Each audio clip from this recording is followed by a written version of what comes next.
I'm here with Anissa and Rakia. No. And we are holding it down right now. Oh, sorry. Go ahead.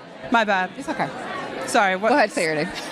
Cheyenne Zellers. I'm so sorry. That is embarrassing. It was arguably the most embarrassing moment, especially for ESPN. Welcome back, basketball fans. In the world of women's basketball, the WNBA draft is a pivotal moment, not only for the players involved, but also for the league's visibility and future prospects.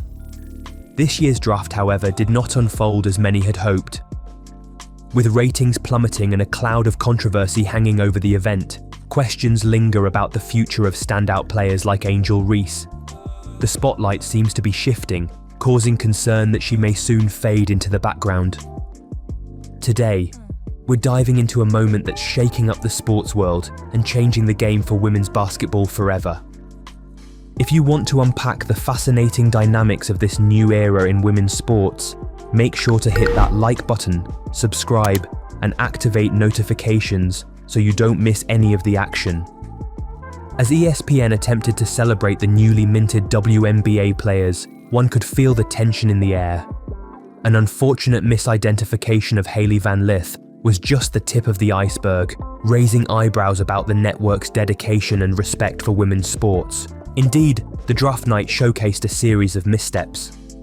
With ESPN branding itself as the proud home of women's basketball, the initial blunders and unpreparedness during player introductions left viewers questioning the authenticity of their commitment.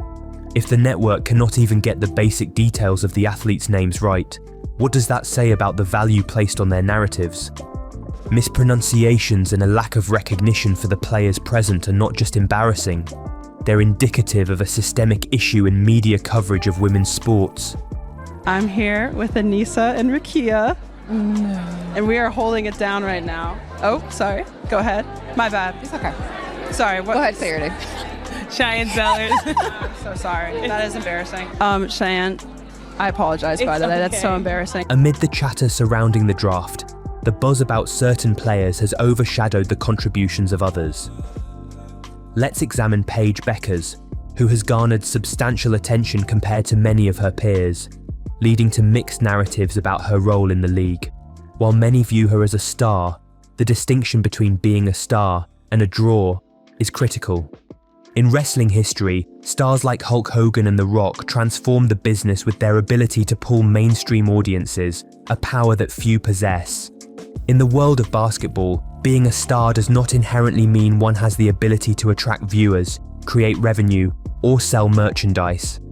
Currently, Bueckers has not yet proven to be a drawing force within the WNBA, especially when looking at the recent draft's dismal ratings compared to previous years. This year's draft attracted only 1.3 million viewers, a significant decline, 50% lower than Caitlin Clark's 2022 viewership when she captivated audiences with her talent. This raises an important question. Is Bueckers, despite her talent and popularity, truly capable of elevating the league to new heights? If the ratings reveal anything, it is that even a high-profile player like Bueckers can't guarantee a packed audience. This prompts a broader discussion about what truly draws fans to women's basketball. Is it flashy play and colourful personalities, or is it the athlete's ability to connect emotionally with fans? The larger question at play is not simply about viewership, but about how narrative arcs in sports are crafted by the media. The attention being paid to the developing rivalry between Bueckers and Clark has merit. Media often seeks out rivalries as a way to draw in viewers, yet at what cost? This brewing competition could risk overshadowing other potential stars like Angel Reese, who has done much to shape the conversation in women's basketball. Notably, Reese has been a visceral presence in women's basketball, particularly when she led LSU to the national championship. However, as narratives coalesce around Bueckers and Clark, the danger arises that Reese may not receive adequate spotlight time. The media's predilection for narratives based on race and gender dynamics is creating complexities in how success is measured in women's sports.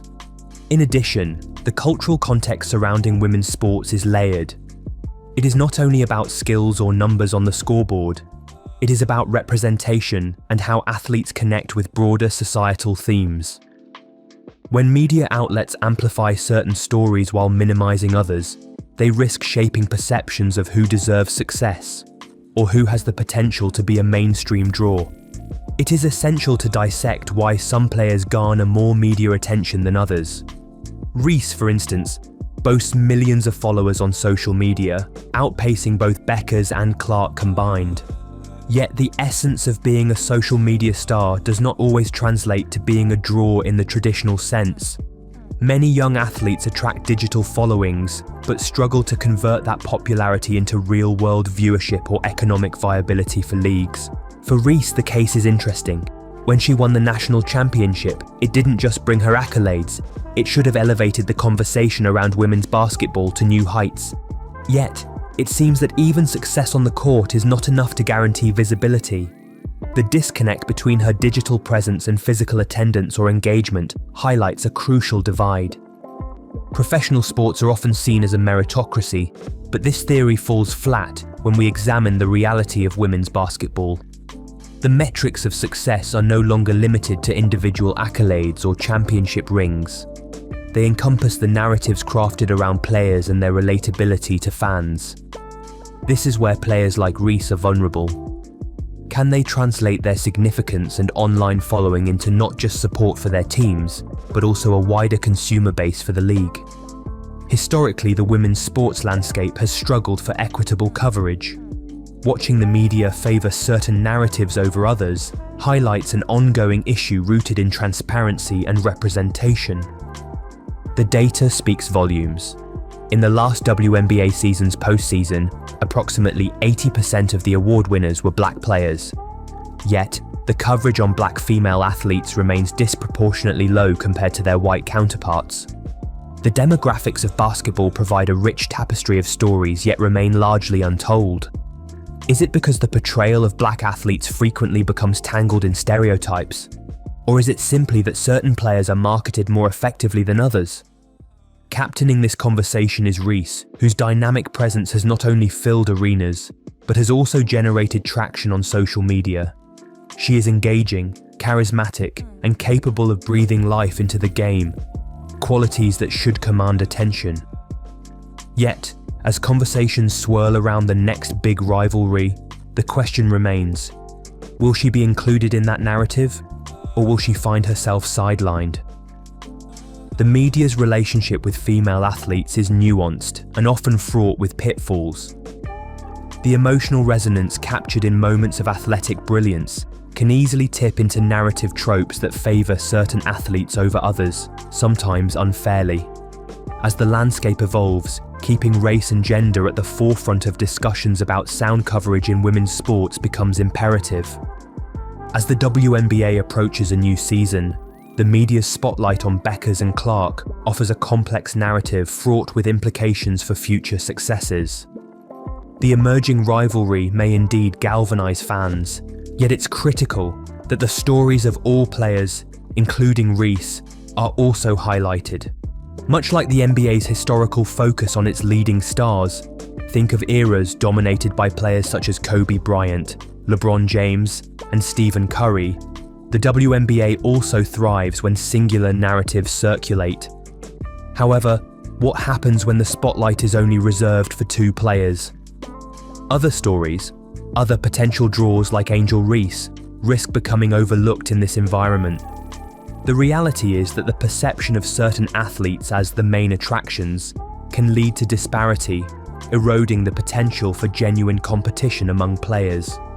As a result, Reese could be relegated to a supporting role while Beckers and Clark take centre stage, devoid of the recognition her achievements warrant.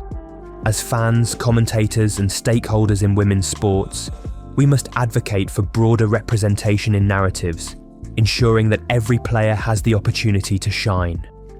When narratives get pigeonholed into select rivalries or demographics, we risk losing valuable competitors and innovative storylines that WNBA possesses.